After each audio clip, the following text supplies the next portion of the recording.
How to replace the third or center taillight in a 2012 Hyundai Elantra.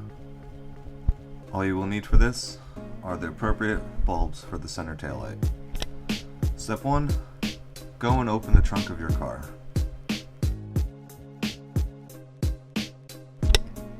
Open the trunk and you will see the round plastic clip that holds the light in place. Turn the plug counterclockwise. It may be a little difficult at first, but once you get it, it'll easily pop out.